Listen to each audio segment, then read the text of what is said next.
Welcome to my channel. छात्रवृत्ति परीक्षा 2024 के लिए भौतिकी से सेट 1 देखेंगे।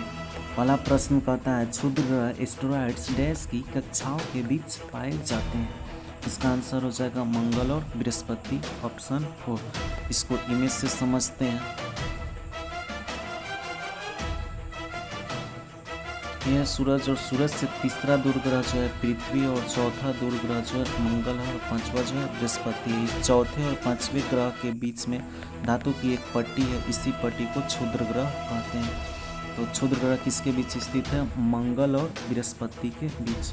अगला प्रश्न देखते हैं। पता है जब कांच की छड़ को रेशमी कपड़े के टुकड़ों से रगड़ा जाता है तो इसका आंसर हो जाएगा ऑप्शन 2। कांच की छड़ धनावेशित हो जाती है और रेशमी कपड़ा ऋणावेशित हो जाती है।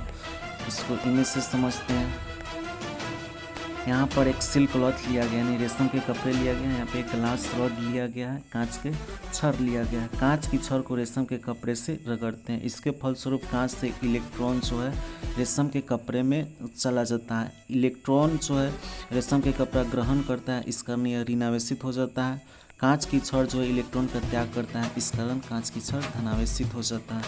इसका आंसर हो जाएगा ऑप्शन 2। कांच की छड़ जो है इलेक्ट्रॉन त्याग करता है, इस कारण धनावेशित हो जाता है। रेशमी कपड़ा इलेक्ट्रॉन ग्रहण करता है, इस कारण ये ऋणावेशित हो जाता है। अगला प्रश्न देखते हैं। पता है तरलो फ्लूइड्स द्वारा होने वाले घर्षण को कहते हैं। इसका आंसर हो जाएगा ऑप्शन 3 घर्षण। अगला प्रश्न देखते हैं। एक लोलक 10 सेकेंड में 40 बार दोलन करता है। इसका आवर्तकाल टाइम पीरियड है। आवर्तकाल जब भी पूछे तो इसके लिए पहले समझते हैं आवर्तकाल क्या है। तो आवर्तकाल कहता है कि एक दोलन पूरा करने में लिया गया समय क्या है? आवर्तकाल है। एक दोलन पूरा करने में लिया गया समय, इसे क्या कहते हैं? आवर्तकाल कहते हैं, और इसे टी से सूचित करते हैं। यहाँ पे दिया हुआ है 40 बार दोलन करता है, इसमें कितना सेकेंड लगता है? 10 सेकेंड। तो आवर्तकाल कहता है कि एक बार दोलन करने में लिए गए समय क्या है? आवर्तकाल है। 10 सेकेंड बट्टा 40।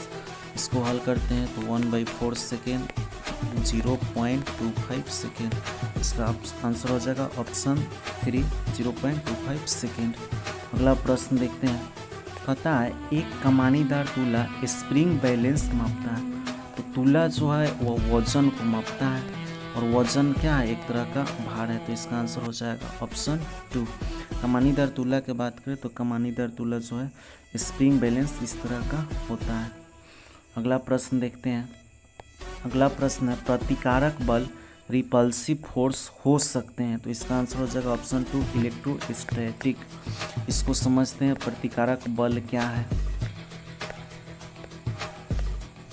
पता है कि दो आवेश एक ही प्रकार के हो तो दोनों के बीच आकर्षण नहीं होता, प्रतिकर्षण होता है। तो इसी प्रतिकर्षण के बीच कौन सा बल कार्य करता है? प्रतिकारक बल कार्य करता है। लेकिन जब एक आवेश पॉजिटिव और दूसरा निगेटिव तो इसके बीच आकर्षण होता है। अगर दोनों निगेटिव हो तो उसके बीच क्या होता है? प्रतिकर्षण होता है। तो एक किस प्रकार का हो सकता है? इलेक्ट्रोस्टैटिक हो सकता है। अगला प्रश्न देखते हैं। अगला प्रश्न कहता है दबाव और बल किसके द्वारा संबंधित है। तो जानते हैं कि दाब बराबर क्या होता है? दाब बराबर बल बटा क्षेत्रफल होता है। अगर क्षेत्रफल को भाग से इधर गुना में भेजते तब क्या हो जाएगा? बल बराबर दाब गुने क्षेत्रफल। ठीक, तो यहाँ पे ऑप्शन ए इसका सही हो जाएगा। बल बराबर दबाव गुने क्षेत्र। बल का बात करें तो इसका ऐसे मात्रक न्यूटन होता है, और दाब की बात करें तो इसका ऐसे मात्रक न्यूटन प्रति मीटर स्क्वायर होता है। अगला प्रश्न देखते हैं। अगला प्रश्न कहता है एक छवि इमेज का प्रभाव रेटिना पर बना रहता है। इसका आंसर हो जाएगा ऑप्शन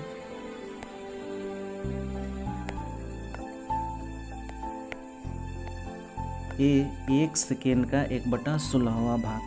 बात करें 1 सेकेंड का 1/10वां भाग, तो ये जो है मानव के कानों पर ध्वनि का प्रभाव रहता है। अगला प्रश्न देखते हैं।